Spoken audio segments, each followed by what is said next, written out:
세상은 사람 뜻대로 되는 거 아닙니다. 훌륭한 지도자가 나왔다고 해서 훌륭한 지도자의 말에 따라서 세상이 바뀌지는 않습니다. 강대국이 강한 힘을 가졌다고 해서 세상을 자기 마음대로 바꿀 수 있는 것이 절대로 아닌 거죠. 우리 인생도 내 인생이라고 생각하면서 내 뜻대로 되던가요? 내 뜻대로 될 줄 알고 늘 시도해 보지만 결국은 내 뜻대로 되는 것이 하나도 없습니다. 불신자들은 그래서 운명 속에서 못 빠져나오는 거죠. 운명 따라서 그 인생을 살게 되는 것입니다. 자, 그렇다면은 이 세상이나 내 인생이나 내 뜻대로, 사람 뜻대로 안 된다고 한다면 어떤 뜻대로 되는 겁니까? 하나님의 뜻대로 되는 겁니다. 하나님의 뜻이 무엇인가? 뜻이 무엇이에요? 다른 말로 한다면 계획을 말하는 것이죠. 하나님의 뜻, 하나님의 계획. 다른 말로 한다면 하나님의 언약. 하나님의 계획을 하나님은 우리에게 약속으로 주셨기 때문에, 그래서 구약, 신약, 옛 약속, 새 약속, 약속을 주셨다는 거죠. 그러면은 그 뜻을 어떻게 우리가 찾으면 될까? 가장 중요한 것은 우리 입장에서는 하나님의 뜻대로 되는 것이 분명하다면 그 뜻을 찾는 것이 가장 중요한 부분이죠. 이 뜻을 찾기 위해서 우리는 말씀을 듣는 것이고, 뜻을 찾기 위해서 기도하는 것이고, 그런 거죠. 이 뜻을 찾기 위해서 24시 주님과 대화하는 것이고, 이 모든 것이 바로 하나님의 뜻을 찾기 위함입니다. 왜냐하면 뜻을 찾으면 그대로 될 것이 분명하기 때문에. 이스라엘 백성들이 기적으로 6월절 날 하나님께서 하라고 하신 대로 양을 잡아서 피를 발랐습니다. 애굽의 노예로 있었을 때, 고통하고 있었을 때. 그래서 10가지 기적을 하나님이 주시고 거기서 출애굽하게 하셨습니다. 애굽 나라 입장에서 본다면 10가지 재앙이죠. 왜냐하면 애굽 나라의 신들을 몽땅 그냥 하나님께서 모세를 통해서 죽사발 만든 것이기 때문에 10가지 재앙이라 그러고, 하나님의 백성 입장에서 보면 하나님께서 그것을 통해서 있을 수 없는 기적이 일어났잖아요. 그래서 10가지 기적이라고 말하는 겁니다. 그래서 도무지 빠져나올 수 없는 애굽을 빠져나왔습니다. 이것이 6월절의 비밀입니다. 광야에 나와서 그 목적지가 가나안 땅으로 가는 것인데, 그 가는 길이 일주일이면 좋게 갈 수 있는데 40년이 걸렸습니다. 그 40년이 걸리게 된 데는 이유가 있었죠. 이스라엘 백성들을 하나님이 이제 바꾸기 위해서. 왜냐하면 애굽에서 노예 생활을 너무 많이 했기 때문에 430년을 했잖아요. 완전히 이거 각인뿔이 체질돼 가지고 근본이 안 바뀌니까 어마어마한 기적과 축복을 받으면서도 이것을 못 깨달았기 때문에 40년이 걸려서 안 고쳐지는 사람은 다른 민족이 모르도록, 아니 하나님의 백성이, 하나님이 왜 자기 백성을 저렇게 죽일까? 눈치 못 채도록 40년을 굴리면서 안 바뀐 사람은 다 죽이고, 후대들, 광야에서 태어난 이 후대들을 훈련시켜서 가나안 땅에 들어가게 하신 겁니다. 그래서 그 광야 자체는 하나님이 100% 보호하시지 않고 인도하시지 않으면 거기서 살아남을 수가 없는 것이죠. 그래서 하나님은 광야에서 이스라엘 백성들에게 새 절기를 지키라 그랬잖아요. 그럼 새 절기 속에 하나님이 이스라엘 백성들을 인도하시고 가나안 땅까지 들어가게 하시는 그 비밀이 거기 다 들어있다는 거죠. 6월절, 오순절, 수장절. 6월절 구원했다. 오순절이 뭡니까?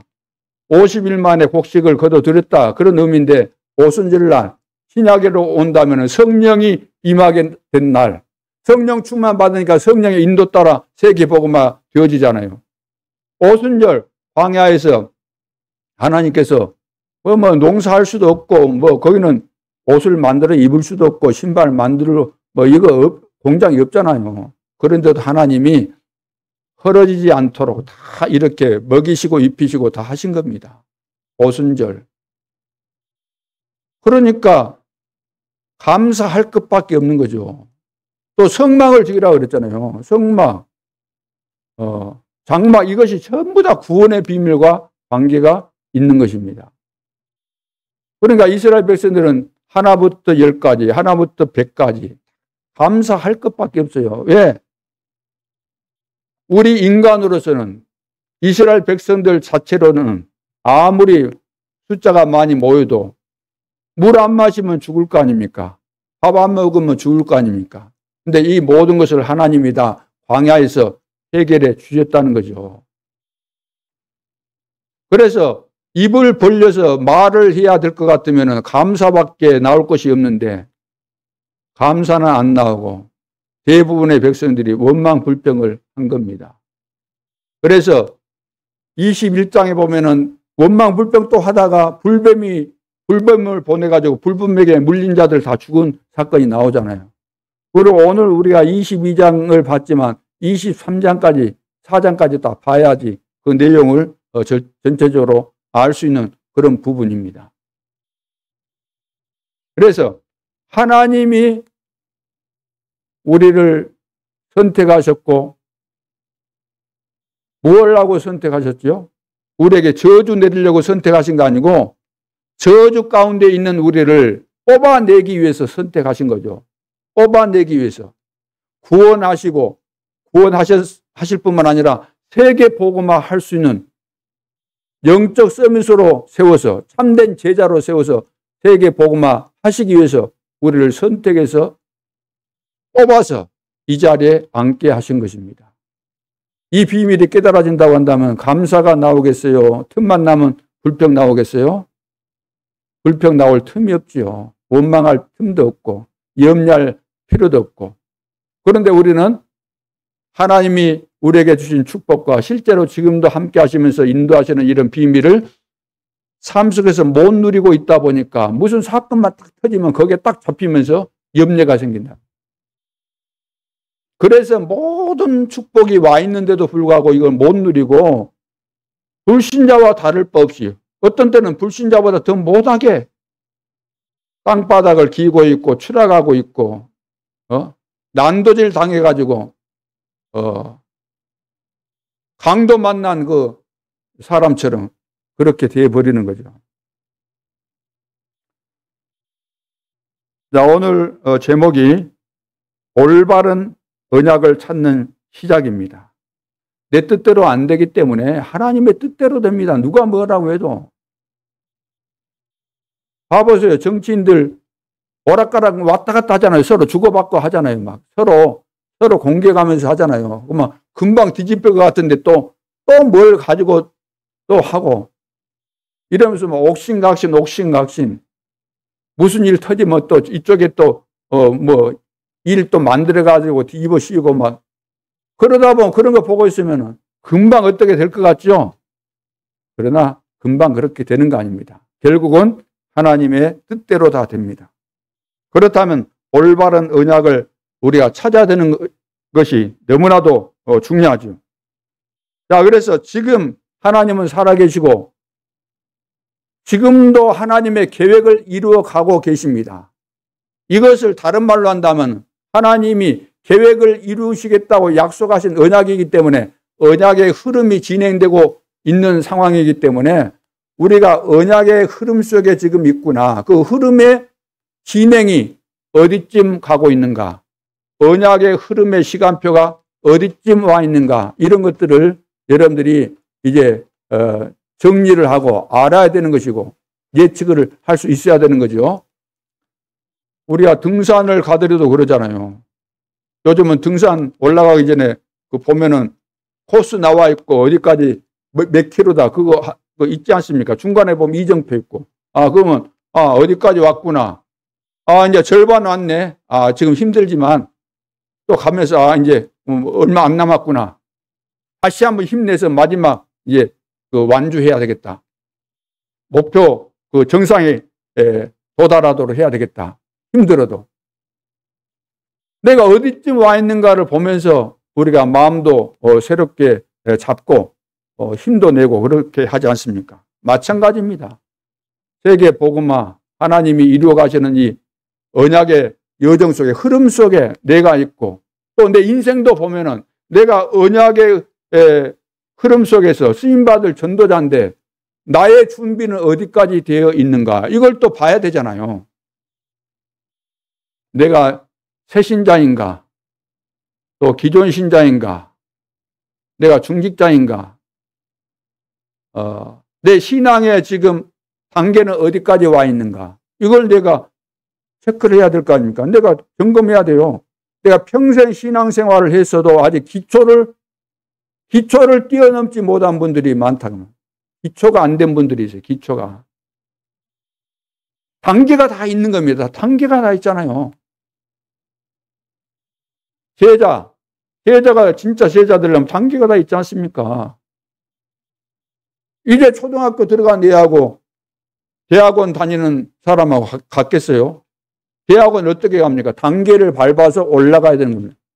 안 밟고 갈 수가 없어요. 단계가 있는 겁니다. 나는 세계 복음화를 위해서 하나님께서 나를 쓰실 수밖에 없는 그 수준에 도달했는가, 여기에 준비가 다 되어 있는가, 이런 부분을 점검을 해야 될 줄로 믿습니다. 그리고 우리 교회는 어느 수준에 지금 와 있는가, 아직도 밑바닥을 기고 있는가, 걸을 수 있는가, 걸음마 정도는 할 수 있는가, 뛸 수 있는 정도는 됐는가, 이런 것들을 살펴봐야 되는 것이죠. 자, 그래서 첫째, 빛의 경제 회복하는 중직자입니다. 우리 중직자는 빛의 경제를 회복해야만 중직자 역할을 감당할 수 있는 것이죠.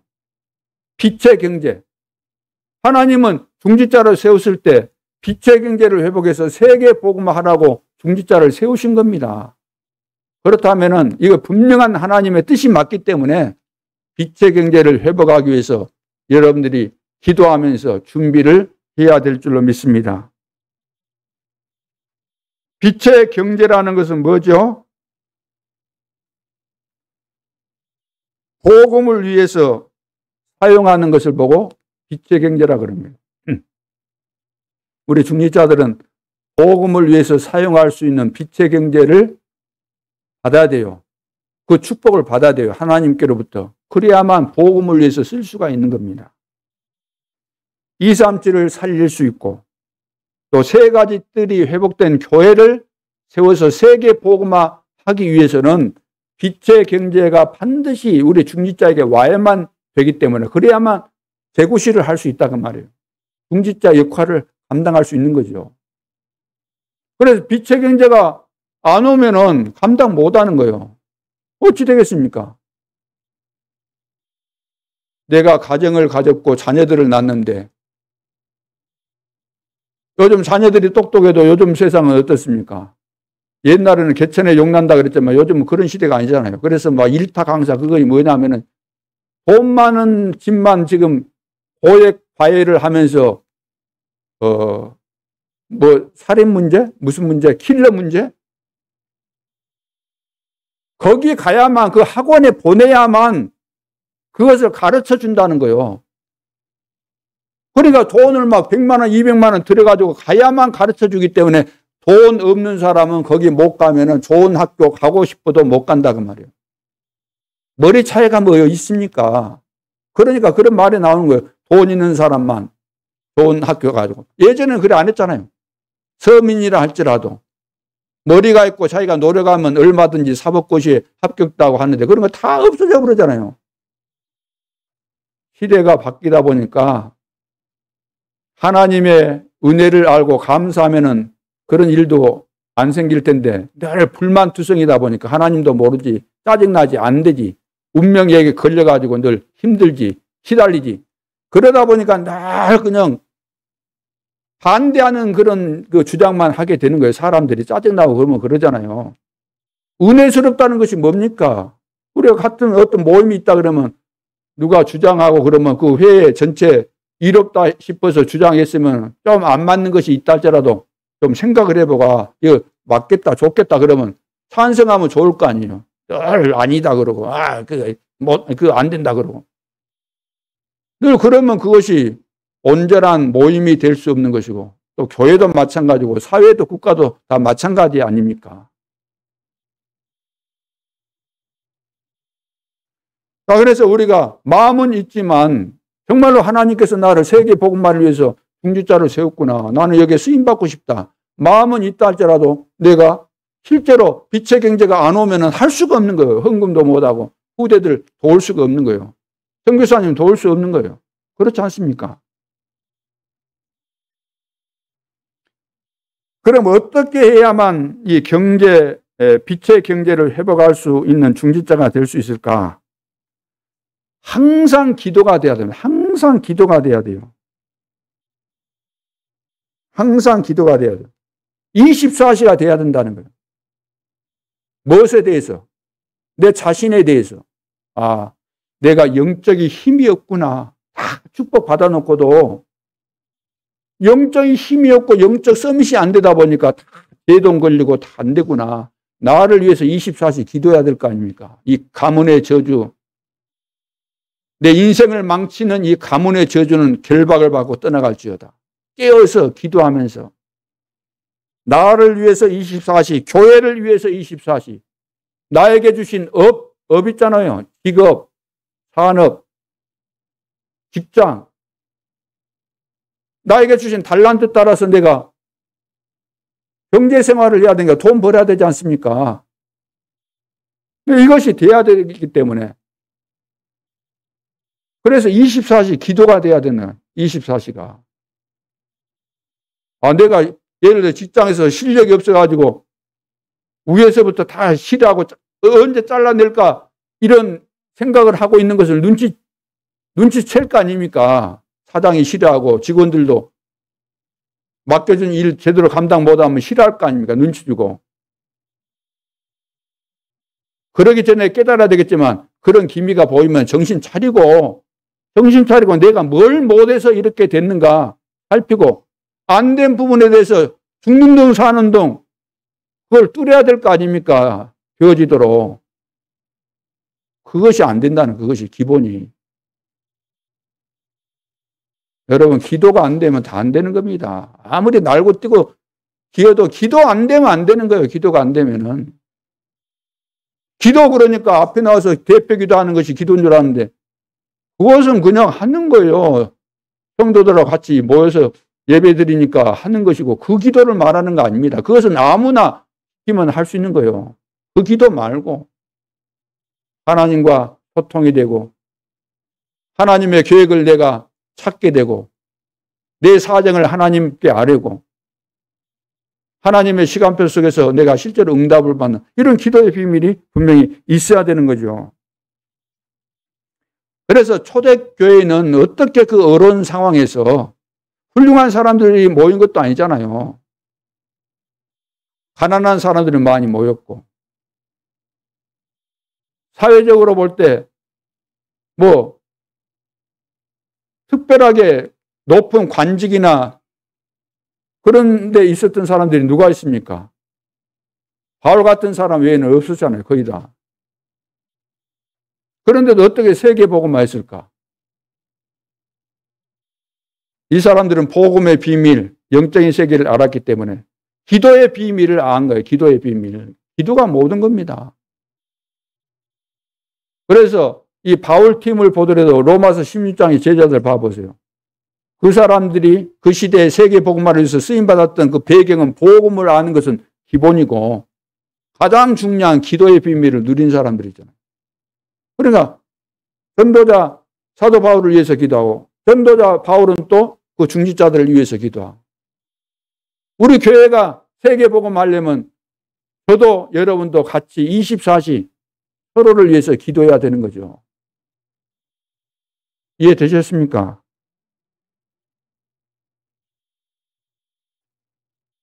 그렇게 해서 우리가 갱신이 되어야 하는데 갱신. 갱신이란 거 뭐죠? 갱신이라는 것은 쉽게 말해서 때가 묻었으니까 때를 다시 벗겨주는 거예요. 벗겨주는 거. 옛날에 있잖아요. 황동, 그런 것으로 그릇 만들어서 옛날에 보면 그잖아요. 구리 같은 것으로 만든 거. 이제 뭐 제사 지내려고 하고 그러면 옛날에 어릴 때 보면은 그러거든. 그러면은 그 그릇 내가지고 이제 녹슬어 있으니까 어떻게 해요? 녹을 다 닦아내잖아요. 녹을. 내가 볼 때 그때 일이 봐서 느껴지는 것이 뭐냐면은 뭐 재를 가지고 이 지푸라기 같은 데 묻혀갖고 한 것으로 내가 그때 봤던 이거 생각으로 그런 것 같아요. 그러면 막 반짝반짝하게 빛나지 않습니까? 이것이 갱신이 아닌가.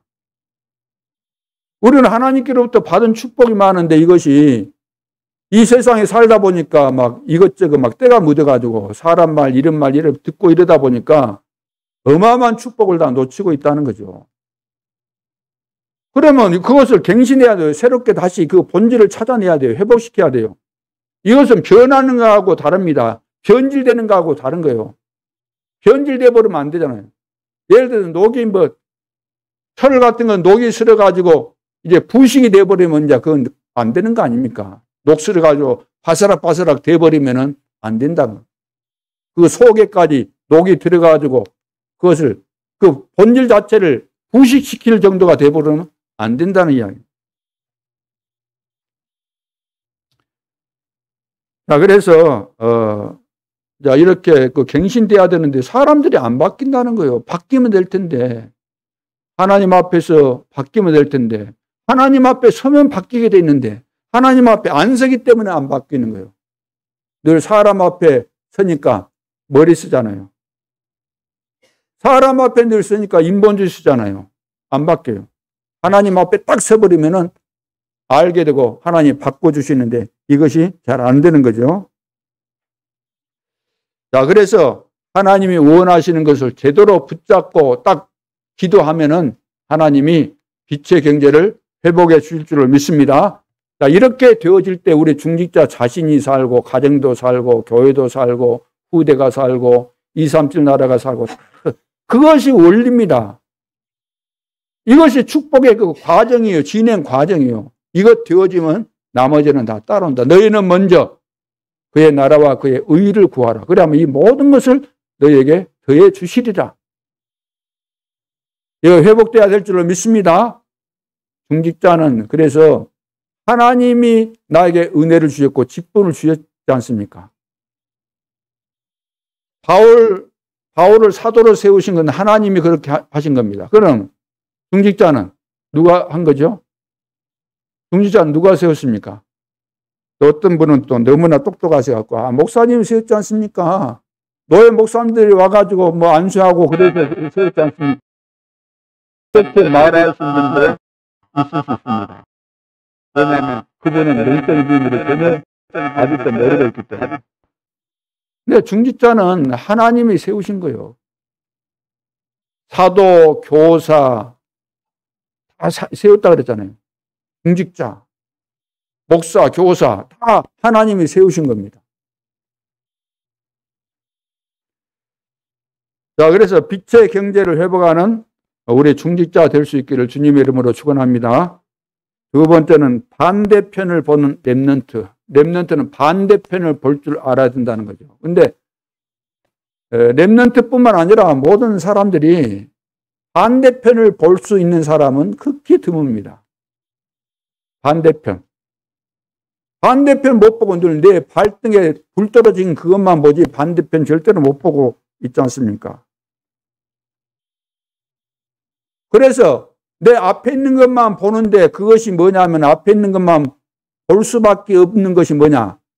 앞에 것만 보도록 만드는 것이 뭐냐? 주변에서 늘 하는 이야기잖아요. 부모님이 하는 이야기, 선생님이 하는 이야기, 어른이 하는 이야기, 또 친구들이 하는 이야기 전부 다 뭐죠?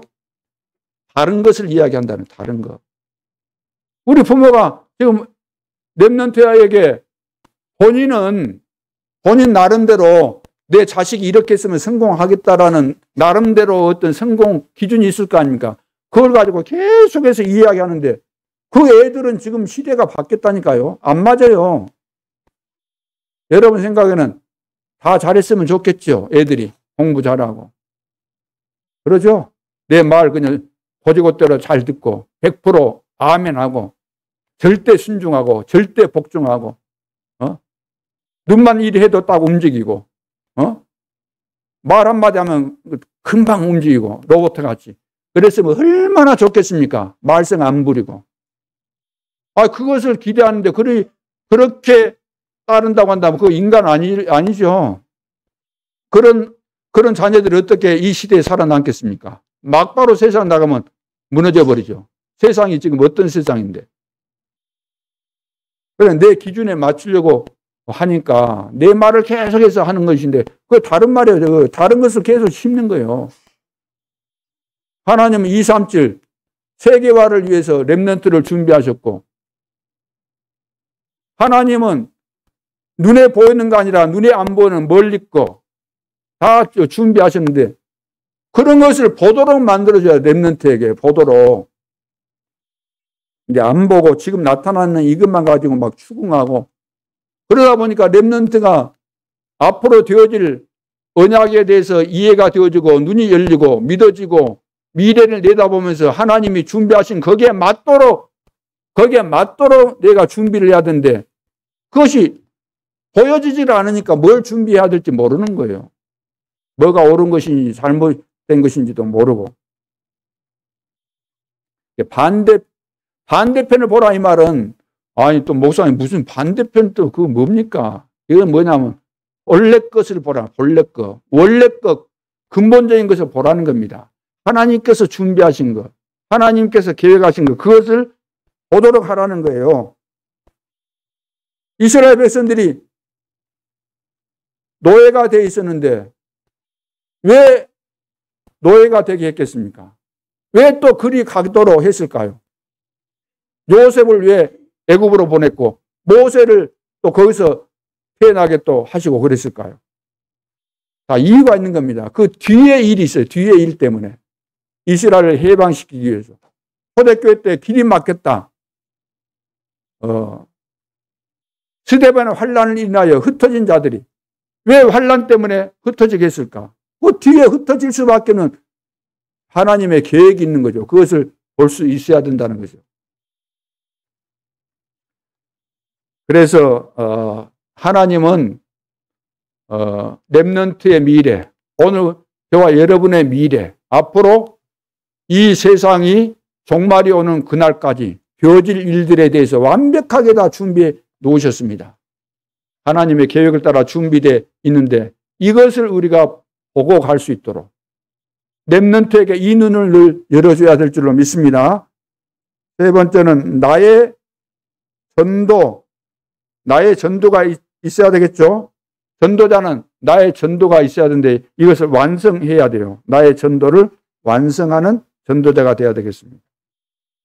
그래서 이제 전도자는 성경에 보면은 나그네 흩어진 자, 정복자 그런 의미가 있지요. 그런데 오늘은 예를 들어서 순례자의 입장으로 본다면 전도자를 순례자로도 비유하고 있잖아요. 순례자의 입장으로 본다면 순례자는 어떻습니까? 전도 선교 운동을 할 때 순례자처럼 가잖아요. 갈 때 예수님께서는 제자들에게 너희들 현장에 가서 이제 현장에 보낼 때 다 놔두고 가라 그랬잖아요. 전대면 예를 들어서 지갑 이런 거, 돈 같은 거, 신발 또 엑스트라 이거 신발 이런 것도 가지고 가지 말고 지팡이도 가지지 말고. 왜 그랬을까요? 하나님이 24시 함께 동행하기 때문에 어떤 일을 만나도 함께 할 것이고 어떤 일을 만나도 그 속에 어마어마한 하나님의 축복 계획이 있다. 그러니까 모든 것을 수용하고 모든 것을 초월해라. 가장 중요한 것은 이 부분이죠.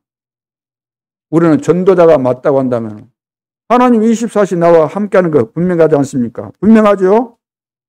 그렇다면 기도 전체를 정리하라는 기도를 그냥 닥치는 대로 막 하기보다는 기도를 정리를, 내가 무슨 기도할 거냐, 기도를 정리해 놓으세요. 정리를. 여러분들이 기도 정리를 잘 못하니까 도움이 되도록 하려고 주보에도 정리해서 올려놓고 그랬지 않습니까? 이런 것을 참고를 해서 나만의 기도를 정리하라고. 나만의 전도에 대해서 정리를 하라고. 막연하게 전도하려고 하지 말고 나만의 전도를 정리해서 해야 되는 거다. 이거 없이 내가 한다. 그럼 닥치는 대로 사는 거 아니에요. 닥치는 대로.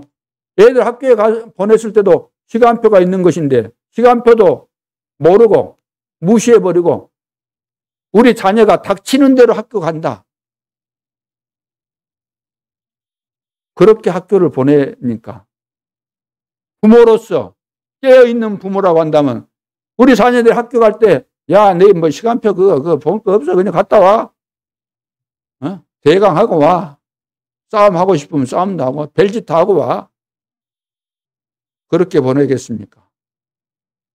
하나님이 우리를 중직자로 세우고 렘넌트를 세우고 세계복음화의 주역으로 세웠을 때 아무렇게나 해. 그랬습니까? 그렇다고 한다면 예배 드릴 필요가 없잖아요. 말씀 드릴 필요가 뭐 있습니까? 기도할 필요도 없는 거죠. 그래서 뭘 기도해야 될 것인가? 말씀 들으면서 내 삶을 보면서 내 상황을 보면서 교회를 보면서 내 직분을 보면서 아, 나는 이런 기도를 해야 되겠구나. 그 메시지 나올 때마다 정리해서 그대로 기도하면은 어느 날 응답이 다 올 거 아니에요. 정리 다 되어 있습니까? 나의 기도가. 내가 어떻게 전도할 것인가? 다락방 팀장 미션은 전문가 시계 그거 다 정리가 되어 있습니까? 사람 만나서 복음 전하고 영접했을 때 어떻게 양육할 것인가? 정리가 되어 있습니까?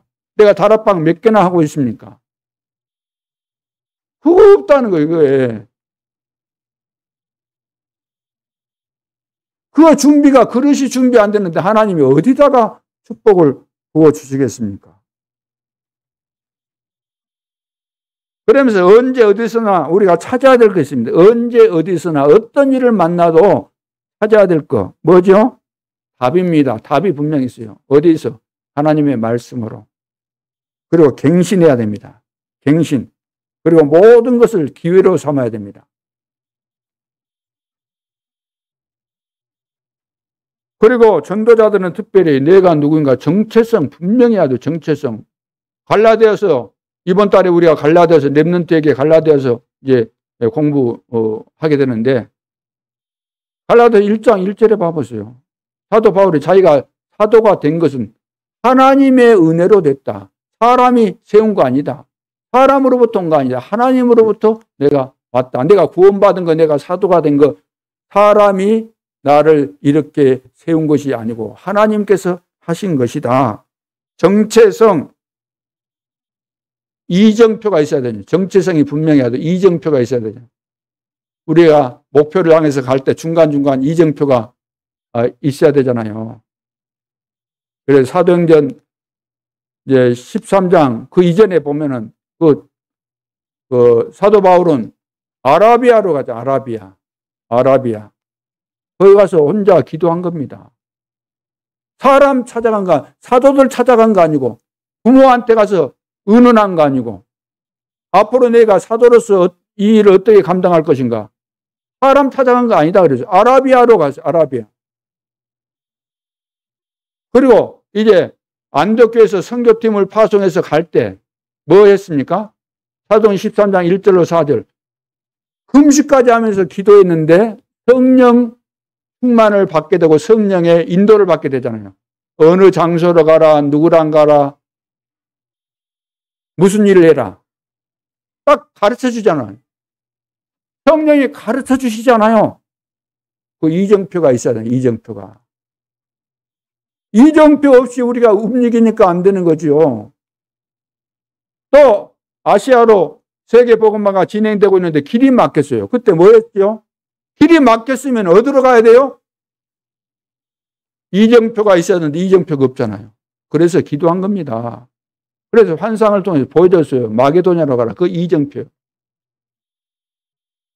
이정표 없이 우리가 움직이니까 내 뜻대로 문제 있으면 기도해야 될 거 아니에요. 하나님이 다 해결하실 거 아닙니까? 그렇죠. 막 자식이 무슨 문제 생기면 막 겁나가지고 혹시 우리 자식이 어떻게 될까? 죽으면 어떨까? 죽는 것까지도 죽게 맡기세요. 그렇죠. 내 자식 아닙니다. 내 뜻대로 안 됩니다. 죽었다 깨어나도 내 뜻대로 안 됩니다. 하나님의 뜻대로 돼요. 하나님께 맡긴다 이 말은 우리가 기도하면서 하나님께서 이 문제를 해결해 주시고 또 내가 기도하면서 영적인 힘을 얻고 배후의 역사는 사단을 꺾어주면서 바르게 인도해 줘야 되니까 우리가 기도해야 될 거 아닙니까? 우리 자식은 내 말 잘 듣고 잘 돼 가고 있어. 지금 결혼해서 뭐 아들, 딸 잘 낳고 잘 살고 있어. 나는 축복받았어. 아니에요. 두고 봐야 돼요. 무슨 일이 일어날는지 몰라요. 어떤 면에서는 사고 뭉치가 더 중요한 겁니다. 사고 뭉치, 그 하나님이 만들어 가시는 시간표 아닙니까? 시대적인 인물이 나오고 있는데 그걸 못 보고 낙심하고 어떻게 할까 막 벌벌 떨고 그러지 말고 하나님 살아계시니까 기도하고 배후에서 역사하겠습니까? 안 하겠습니까? 우리 가문을 볼 때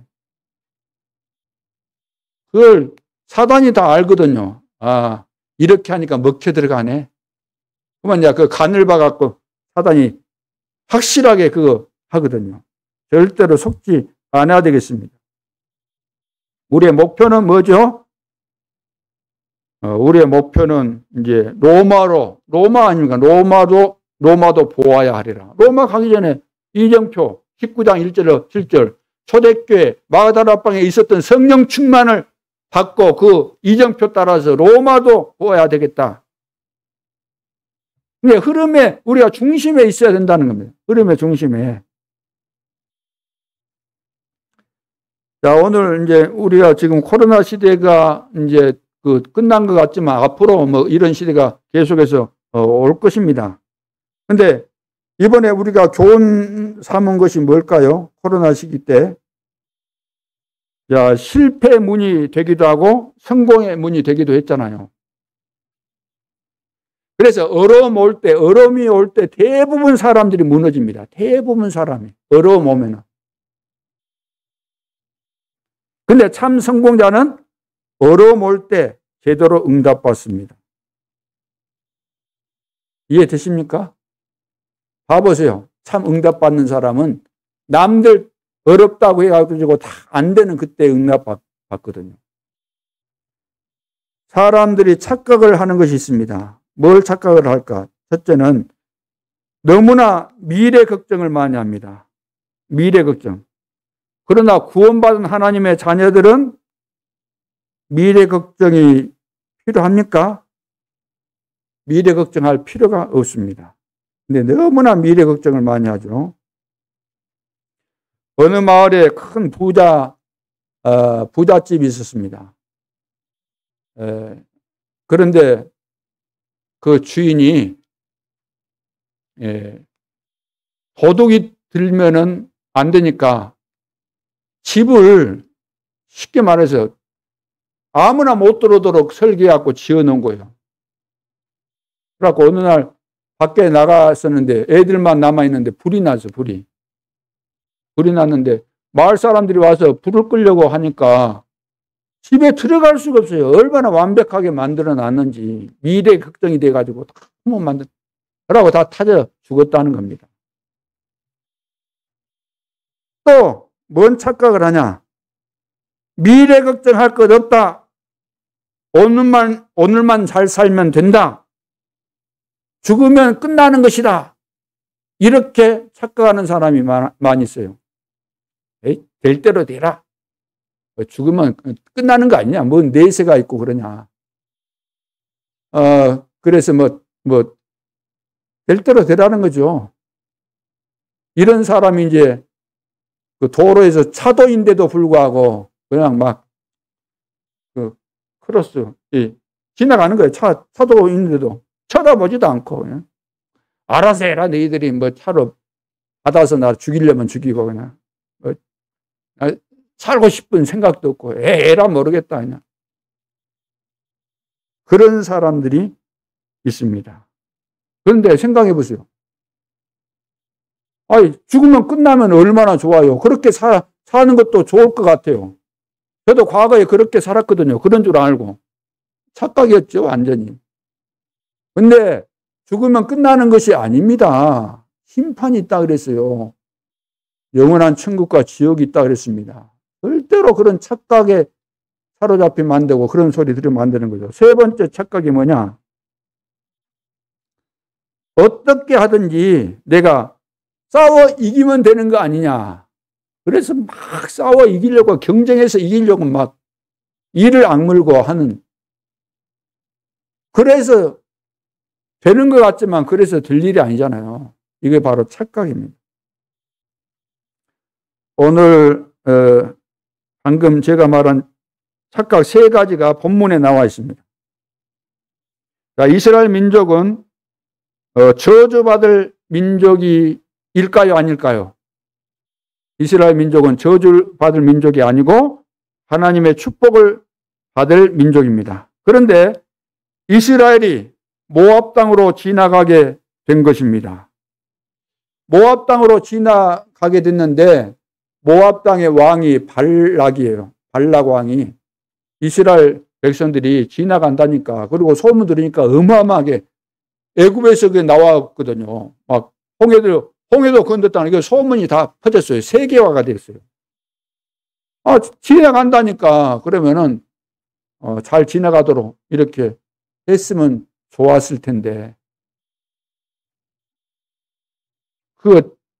보기 싫었는지 어쩌는지 모르지만 못 지나가게 하려고 머리를 썼는데 무슨 머리를 썼어요?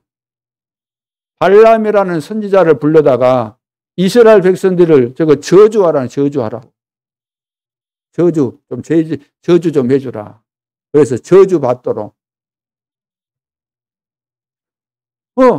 발락 왕대로 되어졌으면 얼마나 좋습니까? 근데 결론으로 말한다면 안 됐다는 거예요. 그렇게 안 된다는 거예요. 첫 번째, 이제 발람 선지자에게 이제 뇌물을 이제 주면서 막 높여주잖아요. 그러면서 저주하게 했는데, 첫째가 뭐냐면, 중요한 것이 뭐냐, 내가 이제 어떻든 이제 발람 선지자가 그런 거예요. 하나님께서 나에게 보여주신 대로 내가 할 테니까, 그러면 먼저 해야 될 거 있다. 7 번제단에다가 7 수송아지, 7 수양을 해서 하나님 앞에 제사로 드려라. 굉장한 의미가 있잖아요. 그렇죠? 저주 재앙이 무너져야 되는 거니까. 그거 이제 하도록 했습니다. 그래가지고 이제 발람 선지자가 발락에게 예언한 내용이 뭐냐면, 하나님이 저주하지 말라고 하는 것을 내가 어떻게 저주하겠냐, 이런 이야기 합니다. 저주하라고 했는데 저주를 하나님 못하게 하셨으니까 못하는 거죠. 이게 23장 1절로 12절 내용을 보면 나와 있습니다. 하나님의 백성은 저주할까요? 하나님이 하게 하실까요? 하나님 앞에 내가 기도했는데 하나님의 백성을 저주하라고 그런 답이 나오겠어요? 안 나오겠어요?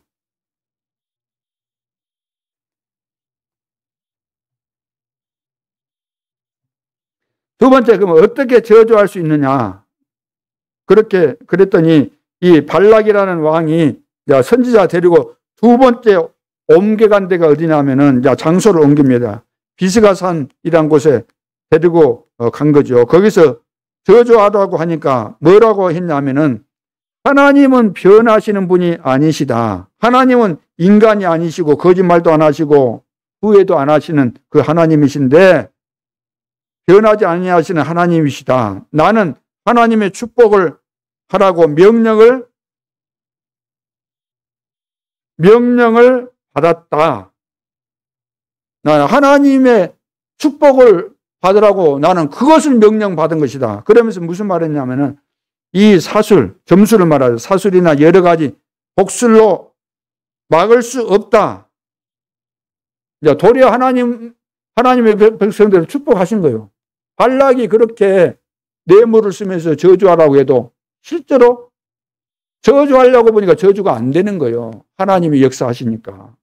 이것이 12절로 26절까지 쭉 보시면 13절부터 보면 나와 있습니다. 세 번째. 그러니까 이 왕이 이제 세 번째로 또 그 제시를 합니다. 이게 이제 발람 불신자들이 하는 것인데 뭐든지 자기가 막 하면 된 줄 알아요. 힘 있고 뭐 힘으로 몰아붙이고 물질 있으면 물질 가지고 이렇게 몰아붙이면 될 줄 알죠. 물질 공세 해가지고 그러면 될 줄 알잖아요.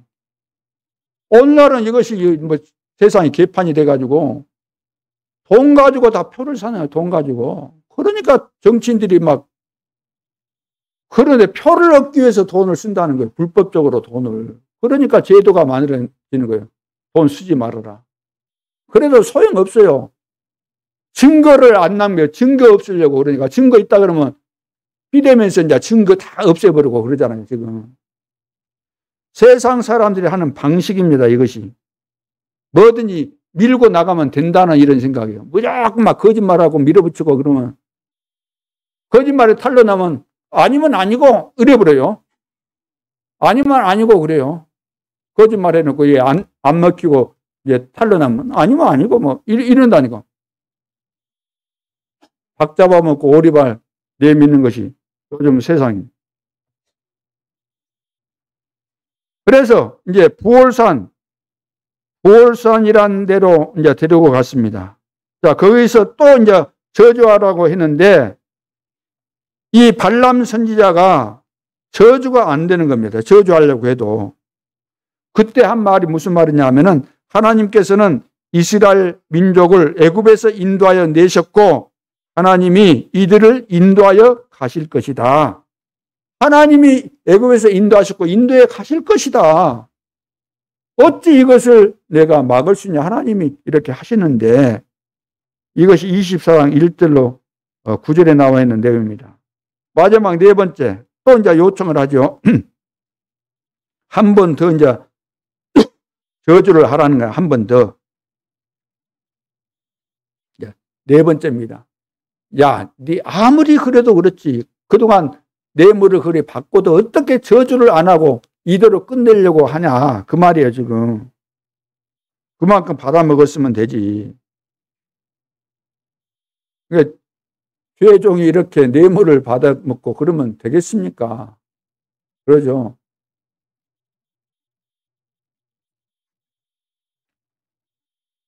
그래서 여기서 이제 결론이 뭐냐면은 아무리 그래도 안 된다는 거예요. 안 돼. 뇌물을 주는 자도 그렇지만 뇌물을 받는 자도 안 되는 겁니다. 그래서 유다서에 이런 말씀이 있어요. 유다서에 화 있을진저 이 사람들이여 가인의 길에 행하였으며 가인의 길에 행한 자들로 화가 임한다는 거예요. 가인 아시죠? 가인과 아벨 아시지 않습니까? 그리고 삭슬 위하여 발람의 어그러진 길로 몰려갔으며 발람의 어그러진 길로 이렇게 가도 안 된다는 거죠. 발람 선지자처럼 고라의 패역을 따라 멸망을 받았도다. 이렇게 말씀하고 있습니다. 그러니까 이 발람이라는 사람은 물질 때문에 지금 어그러진 길로 가고 있잖아요. 하나님이 기뻐하시지 않죠. 하나님이 말씀하신 대로 하긴 했지만 거기에 들어가면 안 되잖아요. 발락의 왕의 정치인에게 딱 잡혀가지고 그 짓을 해서는 안 된다. 그러면. 그래서 화가 있을 것이다.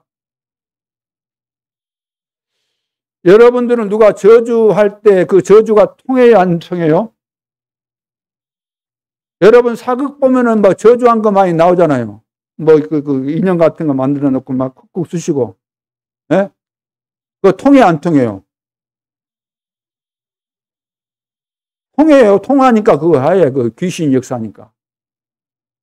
불신자들이 여러분을 향해서 저주하면 통해요, 안 통해요? 또 통한다고 그러지 마세요. 통해요, 안 통해요? 절대로 안 통하는 거예요. 우리는 하나님의 손에 있습니다. 누가 우리를 그리스도의 사랑에서 끊으리요? 환난이나 적신이나 위험이나 칼이라. 우리가 사방으로 우겨싸움을 당해도 쌓이지 않는다. 거꾸로 뜨름을 당해도 우리는 그건 넘어져 있지 않아요. 하나님이 다시 이렇게 세워주시니까. 내가 받은 축복, 내가 얼마나 축복을 받은 존재인지 우리가 알아야 되는데 대부분 다 모르는 거예요. 우리는 머리 쓸 필요가 없어요. 하나님이 완벽하게 우리와 함께 하시고 인도해 가시니까 기도만 하면 되는 겁니다. 기도하고 인도받으면 돼요. 그러면 다 생각나게 하시고 깨닫게 하시고 가도록 해주시고 만나게 해주시고 때로는 사건을 주어서 또 하나님께서 더 큰 축복을 주시고 길을 막으시면서 인도하시고 핍박 때문에 흩어졌는데 응답이 거기 있고 다 그렇게 되는 거 아닙니까? 오늘 우리가 올바른 언약을 찾는데 어떻게 시작을 해야 될 것인가? 이런 현실 속에서 우리가 어떻게 가야 하는가? 이 언약을 잡고 우리가 시작을 해야 되겠습니다. 첫째, 이 공간을 초월하는 보호자의 배경을 먼저 찾아라. 보호자의 축복을 먼저 찾아라. 보호자의 축복. 오늘 우리가 보호자의 축복을 모르면은, 이 축복을 안 믿으면은, 이 보호자의 축복을 못 찾으면은 우리는 불신자와 다를 바가 하나도 없는 거예요. 종교인과 다를 바가 뭐가 있겠습니까? 보호자의 축복. 여러분, 보호자가 어디 있는지는 우리가 알 수가 없죠. 그러나 이 지구를 통치하시고 우리 인간을 다스리시고 우주 만물, 우주 시대 아닙니까? 우주 만물을 주관하신 분이 누구시죠? 만드신 분이 누구십니까? 우주 만물, 지구, 인간 모든 것을 통치하시고 다스리시는 분이 하나님이신데 어디에서? 보호자에서. 보호자의 축복을 먼저 찾아야 됩니다. 그래서 보호자에서 내리는 그 힘이 없으면은 우리가 237을 살릴 수가 없어요. 그래서 예언하러 갈 때마다 나온 것이 있습니다. 예언하러 갈 때마다 뭐가 나왔죠? 내가 예언할 테니까 당신이 이것을 해라, 준비해라. 그래서 그 7 번제단, 7 수송아지, 수양 해가지고 먼저 이걸 딱 드리잖아요. 그러니까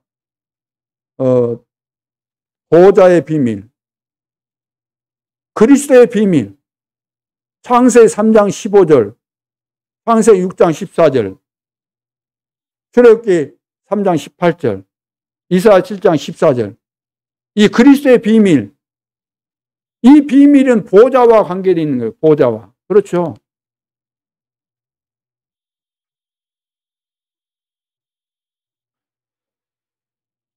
지금 이스라엘 백성들은 출애굽에서 나오면서 광야에 통과하면서 전 세계 다 소문이 나버렸어요. 소문이. 237 나라에 다 소문이 나버린 겁니다. 그리고 첫 번째 그 뭐 홍해 기적이 일어나고 막 성막, 회막, 장막, 언약궤. 이거 전부 다 보호자의 축복입니다. 전부 보호자의 축복이에요. 성삼위 하나님께서 우리 인간을 구원하시는 비밀, 이 보호자의 축복입니다. 이걸 찾아야 돼요. 여러분들이 구원받은 것은 그냥 누구를 만났는데 뭐 예수 믿으면 구원받는다. 영접하자 그래서 영접했더니 내가 구원받았다. 그런 차원이 아니고 내가 복음을 듣게 되고 예수님을 나의 구주로 영접하고 이것이 보호자와 다 관계있다니까. 보호자에 계신 그 그리스도의 영 성령이 내 속에 계시고 지금 내 속에 계신 주님은 보호자와 연결되어 있는 가운데 연결되어 있는데 우리는 이 축복 모르니까 기도를 통해서 24시 우리가 소통이 될 거 아니에요. 소통이 될 텐데 이걸 못 누리고 있다는 거예요. 못 누리고. 여러분 휴대폰 가지고 계시잖아요.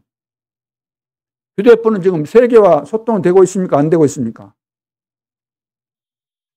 카톡만 가지고도 세계 다 소통되고 있잖아요. 문자 보내도 되고 카톡 속에서도 다 전화 그거 다 할 수 있잖아요. 되고 있는데 안 된 줄 알고 써보지도 않은 분도 계시죠? 어떻게 쓰는지도 모르신 분도 계시죠? 마찬가지예요. 폰은 들고 있지만 안 보인다는 핑계로 뭔지 모르겠다는 이런 이유로 혹시 이거 잘못 누르면 또 돈 날라오는 거 아닌가 이런 겁에 질려가지고 못 쓰는 분도 계시지 않습니까? 애들은 꼬마들은 막 마음대로 쓰고 있는데 우리 어른들은 막 어떻게 해야 될지도 모르고 마찬가지예요. 보호자의 축복이 나에게 와 있는데 이것을 모르니까 못 쓰고 있다는 못 쓰고 이걸 찾아야 되는데 이번 한 주간 보호자의 축복을 찾으실랍니까? 그래도 하기 싫지만 한번 해보실랍니까? 보호자의 축복. 보호자가 실제로 보호자의 축복이 이거 없으면 우리는 세상 표현으로 시체죠. 시체. 이거 없으면 말짱 시체예요.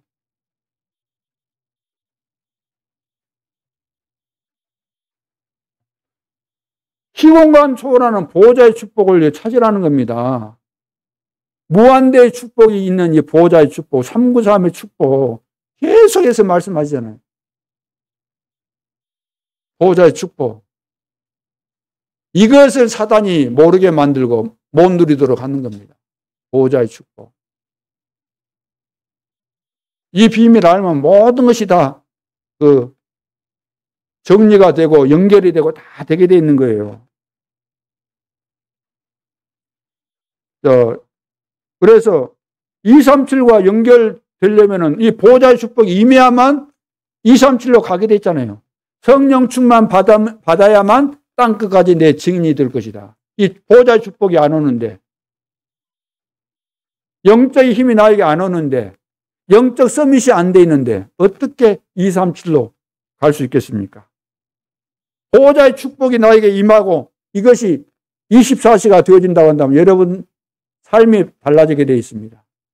직장과 직업이 달라지게 되어 있어요. 앞으로 미래 시대 걱정 안 해도 돼요. 하나님이 다 인도하시기 때문에. 두 번째, 시공간을 초월하는 말씀의 축복을 받으라는, 말씀의 축복을 받아라.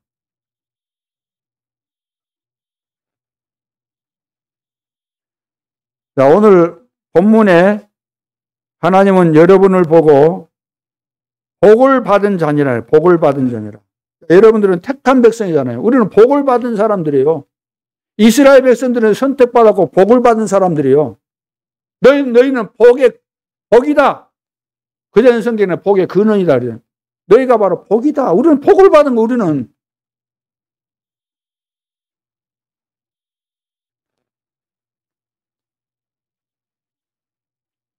그래서 보호자의 축복 다음으로 말씀의 축복을 받아라. 그래서 정확한 하나님의 말씀의 축복을 받으면은 시공간 초월하는 하나님의 역사가 임하게 되는 겁니다. 정확한. 왜 말씀 받았는데 그래요? 말씀 자체가 그런 거예요. 말씀 자체가. 운동력 있고 혼과 영과 관절 골수를 찔러 쪼갠다. 치료하는 역사. 그 정도가 아니고 말씀은 하나님 주신 말씀은 그대로 성취되기 때문에 세계 복음화 되어지고 주님이 재림하고 영원한 세계까지 연결되는 그것이 되어지는 그것이 말씀을 통해서 우리에게 주어진 것이기 때문에.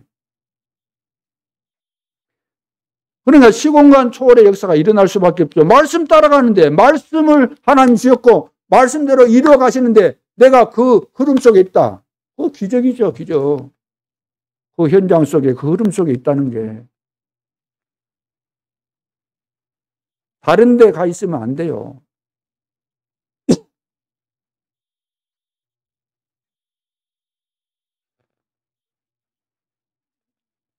저주에 우리가 흐름 속에 있는데 누가 앞에서 아무리 저주해 보셔도 되는가? 아무리 막 해도 안 돼요.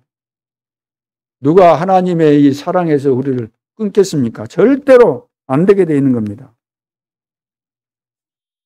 그래서 정확한 말씀의 인도를 우리가 받는 것. 내 삶이 그러면 어디로 가겠습니까? 말씀의 인도 딱 받으면 어디로 가겠어요? 만민에게 가게 돼 있잖아요. 땅끝까지 가게 돼 있지 않습니까? 병든 자 살리게 돼 있잖아요. 귀신 들은 자 치유할 수 있게 되잖아요. 말씀 따라가면. 세 번째, 시공간을 초월하는 주의 사자를 보내시는 축복입니다. 주의 사자. 자, 어떻게 정확한 올바른 언약을 찾는가? 오늘 본문에 보면은 어떤 힘을 가져야 하는가? 첫 번째 말씀드린 거죠. 어떤 힘을 가져야 되는가? 두 번째는 이 보좌의 축복은 어디에 속하였는가? 자, 말씀의 축복은 어디로 가느냐? 그렇죠. 이게 두 번째 말씀드린 겁니다. 그 다음, 세 번째는,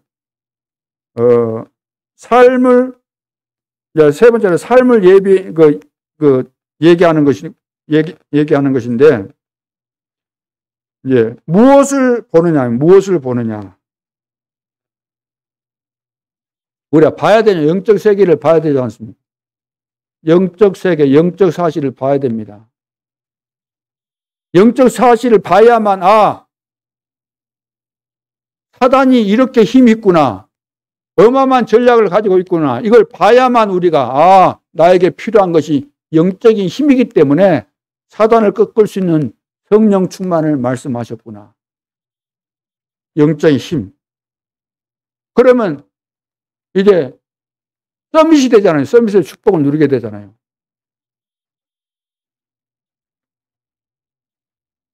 자, 발람 사건에 이제 주의 사자가 계속해서 나오잖아요. 주의 사자가 계속해서 나와서 하잖아요. 발람 선지자가 발락을 만나러 가려고 할 때도 주의 사자가 나타났잖아요. 나귀 타고 가는데 막 벽에다가 몰아붙이니까 막 나귀를 때리고 하는데 그때 나귀가 왜 그리 피하면서 했어요? 주의 사자가 칼을 들고 있으니까. 그래가지고 뒤에 발람 선지자가 눈이 열려져가지고 그걸 본 거예요. 전부 다 보면 주의 사자를 보내가지고 다 보게 하신다.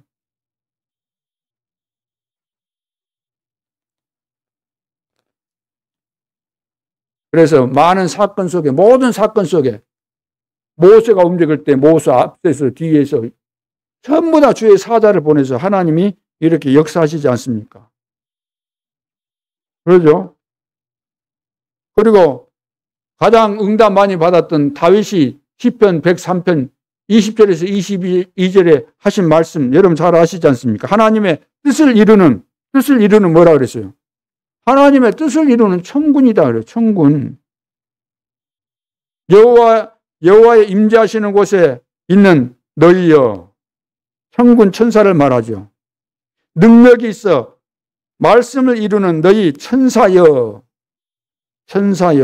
천군이여. 너희여 이 말은 천군 천사 두 가지를 다 말하는 거잖아요. 자, 보호자와 말씀과 주의 사자, 이 특징이 뭐죠? 보호자와 하나님의 말씀은 시공간 초월해서 다 역사하시지 않습니까? 보호자와 말씀과 이 사자의 특징이 뭐죠? 시공간 초월입니다. 다 통한다는 거예요. 다 통해요. 진짜 여러분들이 이번 주간에는 기도해 보시기 바랍니다. 통하는가 안 통하는가.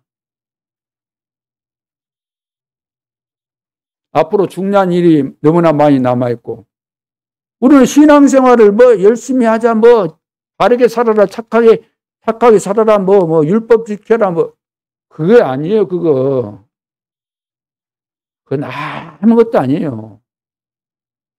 보호자의 비밀을 모르는데 무슨 구원이 이해되겠습니까? 구원이 뭔데요? 보호자의 비밀 모르는데 어떻게 기도가 이해되고 보호자의 비밀 모르는데 어떻게 전도가 됩니까? 자, 그래서 결론으로 237 치유 서밋은 성경에 있는 얘기인데 우연히 나온 말씀이 아니고 우연히 이거 된 거 아니라 이게 성경 전체 이야기입니다. 237과 치유 서밋이. 성경을 이 시대의 언어로 지금 표현한 거예요. 이 시대의 언어로. 아니 성경에 뭐 237 어디 있고 뭐 서밋이 어디 있습니까? 이렇게 따져 모르는 수준 낮은 사람들도 없잖아. 있습니다. 성경에 있는 그 내용, 아이디어 이것을 이 시대의 단어로 표현해 준 거예요. 땅끝, 만민, 이거 237이잖아요. 병든 자들 가서 복음 전해서 시위해 주는 거 나오잖아요. 성경에다. 서밋, 성령 충만해서 가는 데마다 그 지역을 살고 시대 살리는 거, 이게 다 서밋 아닙니까? 자, 그래서 먼저, 첫째, 나, 가정, 교회, 지역에 사단의 망대를 무너뜨려라. 사단의 망대. 착각하게 하는 이 사단의 망대를 무너뜨려야 됩니다. 전부 다 착각하도록 하잖아요. 견고합니다, 이 사단이. 전부 다 지금 매스컴을 통해서 뭐, 공영방송이나 아니면 유튜브 이런 데 모든 것이 보면은 전부 다 착각하게 만든 거예요. 착각하게. 거기에 딱 빠져가지고 인생이 그리 돌아가는 거예요. 이렇게. 내 인생을 망치는 거예요. 이게. 무조건 우리가 이 느낌 좋네. 그래 나 취향에 맞네. 취향에 맞는 거예요. 내가 육신의 사람 같으면 육신의 이야기 이런 거 하면 좋겠지요. 그렇죠. 내가 좋아하는 거 아니까 그거 맞는 것 같죠. 그거 아니에요. 여러분들이 좋은 것대로 한번 살아보세요. 내 취향에 맞는 대로 한번 살아보세요. 에란 모르겠다. 나 낚시 좋으니까 낚시만 해보자. 직장 있든지, 직장 뭐, 그만두든지 말든지, 퇴출시키든지 말든지, 자르든지 말든지, 에이, 낚시제라. 난 노래 부르니까 좋아. 노래방에 가서 그냥 맨날 동안 노래만 불러보세요. 어찌 되는가.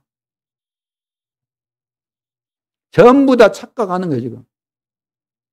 나를 무너뜨린 망대를 지금 사단이 문화를 통해서 전 세계 장악했잖아요, 사단이. 공중에 권세 잡고, 이 세상 신, 이 세상 임금, 사단이 문화, 이 모든 거, 정치 다 사로잡고 있잖아요.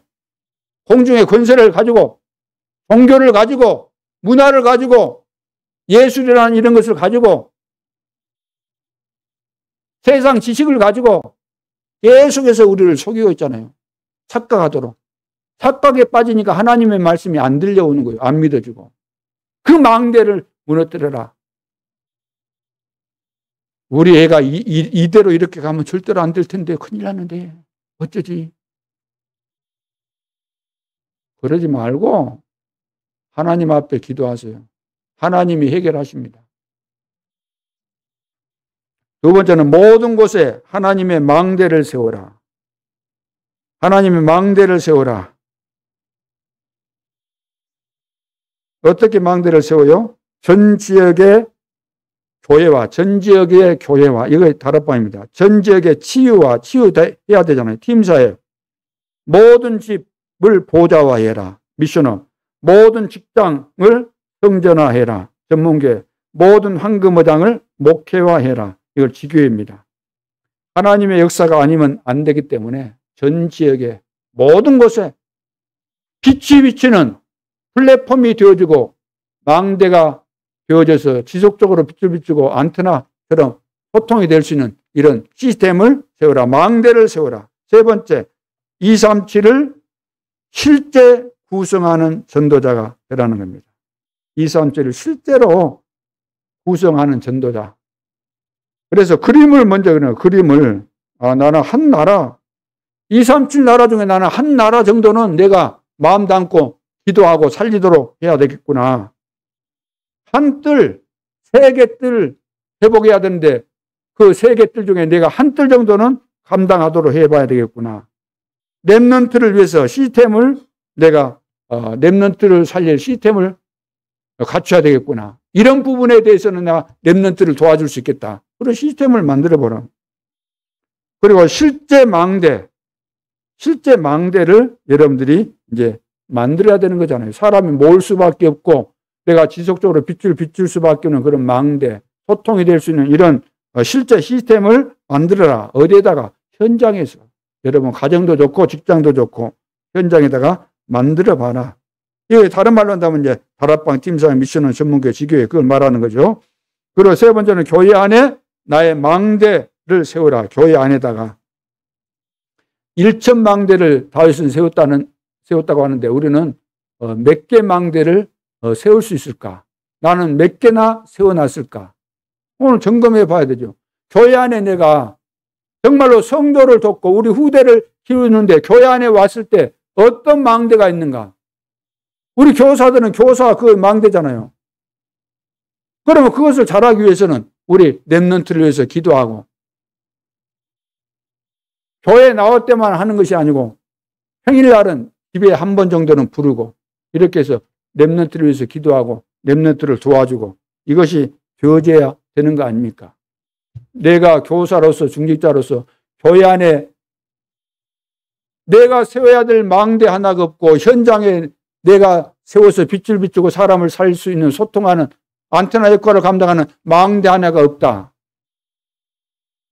하나님은 그것을 원하시는데 나는 그거 없다. 그럼 하나님이 여러분 보실 때 어떻게 보시겠어요?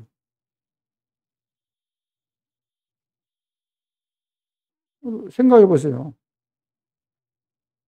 그래서 우리가 완벽하게 뭘 잘하기를 바라는 것이 아니지 않습니까? 하나님도 그것을 바라지는 않습니다. 그러나 하나님은 우리 하나님께서 원하시는 것을 우리가 마음에 담고 정말로 기도하는가, 그걸 나의 소원으로 붙잡고 있는가, 이것을 보시는 거죠. 자, 오늘 올바른 언약을 찾는 시작. 맥추절이나 예를 들어 추수절 보면은 요즘도 보면은 그 어떤 교회는 이제 그 카톡에 보면은 이게 사진이 있으니까 딱 들어가서 보면은 중요한 사진을 올려놓잖아요. 나름대로 자기를 표현하는 자기 이미지를 부각시키기 위해서 그 사진을 넣어놓지 않습니까? 어떤 데 보니까 교회당 일이 사진이 있는데 앞에다가 막 과일들로 해갖고 쌓아놨어요. 뭐 그럴 수도 있죠.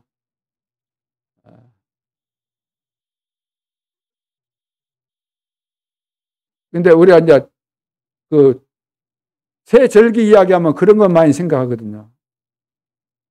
그것이 먼저 딱 떠오른다 그러면 아직도 그 의미를 제대로 못 짚고 있다는 거죠. 의미를. 예. 우리를 구원하시고 끝까지 책임지시고 인도하시고 세계 복음화 하게 하시고 영원한 세계까지 들어가게 하시는 그 하나님의 역사를 보면서 오늘도 진정한 맥추절의 의미를 알고 여러분들이 감사가 회복될 수 있기를 바랍니다. 예. 그래서 날마다 사실 맥추절이 돼야 되고 날마다 추수절이 돼야 되고 날마다 오순절이 돼야 되고 날마다 유월절이 돼야 되는 거죠. 승리할 수 있기를 주님의 이름으로 축원합니다. 하나님 은혜를 감사합니다. 우리를 찾아오시고 우리를 선택하시고 우리에게 은혜를 주시고 우리를 구원하시고 세계 복음화의 여정 속에서 시대의 주역으로 우리를 축복하신 것 감사합니다. 어떻게 하면은 올바른 언약을 찾아서 언약의 흐름을 타고 하나님의 계획을 이루는 데 쓰임받을 것인지 한 주간 동안 보호자의 축복을 누리면서 모든 답을 찾아내고 내 개인과 가정과 교회와 현장의 모든 문제에 대한 답을 찾고 영적으로 승리할 수 있도록 축복하여 주옵소서.